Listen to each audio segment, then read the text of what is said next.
ఒక్కరిని కూడా బోన్లో నిలబెడతాము.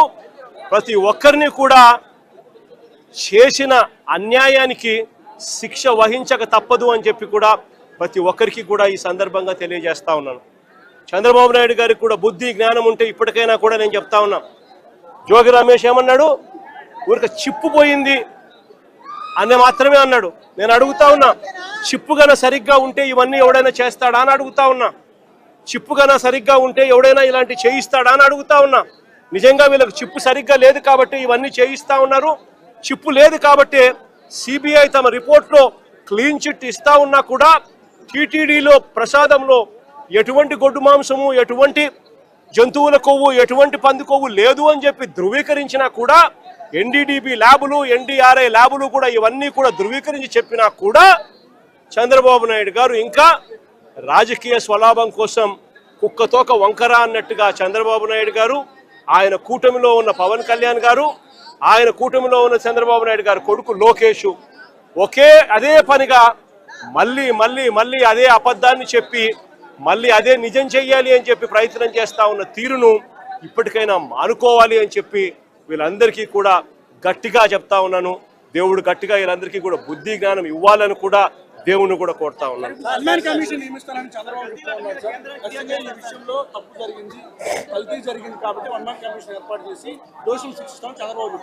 ఇదే చెప్తానబ్బా. ఏకంగా సుప్రీంకోర్టు సూపర్విజన్లో సిబిఐ పనిచేసింది. సిబిఐ అంతటి సిబిఐ రాలేదు దీంట్లోకి. జరుగుతా ఉన్న అన్యాయం మీద, చంద్రబాబు నాయుడు గారి వక్రబుద్ధి మీద, చంద్రబాబు నాయుడు గారు చేస్తా ఉన్న అబద్ధాల మీద వైవి సుబ్బారెడ్డి గారు సుప్రీంకోర్టు గడప దొక్కారు. సుప్రీంకోర్టు ఇంటర్ఫియర్ అయ్యి పార్షాలిటీ లేని ఎంక్వైరీ జరగాలి అని సుప్రీంకోర్టు సిబిఐని దించింది రంగంలోకి. ఆ సిట్లో కూడా సిబిఐకి సంబంధించిన ఇద్దరు అధికారులు ఎవరైతే సిబిఐ నేతృత్వంలో జరుగుతుంది, సుప్రీంకోర్టు సూపర్విజన్లో జరుగుతుంది. సుప్రీంకోర్టు సూపర్విజన్లో సిబిఐ ఫైల్ చేసిన ఈ ఛార్జ్ షీటు ఎవరికి కూడా దీన్ని తప్పు పట్టే అవకాశం కానీ తప్పు పట్టే పరిస్థితి కానీ ఎవరికీ లేదు. సుప్రీంకోర్టు కన్నా ఈ చంద్రబాబు నాయుడు గారి పదవి పెద్ద ఎక్కువ గొప్పది కాదు. సుప్రీంకోర్టు సూపర్విజన్లో చేసిన CBI charge sheet will prevail.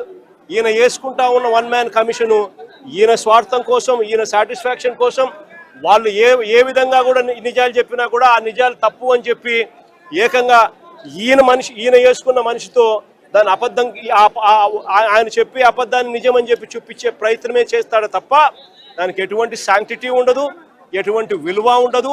Chandrababu Naidu గారు ఎన్ని చేసే కొద్దీ ప్రజల్లోనూ ఇంకా చులకనవుతూ పోతాడు అన్నది చంద్రబాబు నాయుడు ఖచ్చితంగా గుర్తుపెట్టుకోవాలి.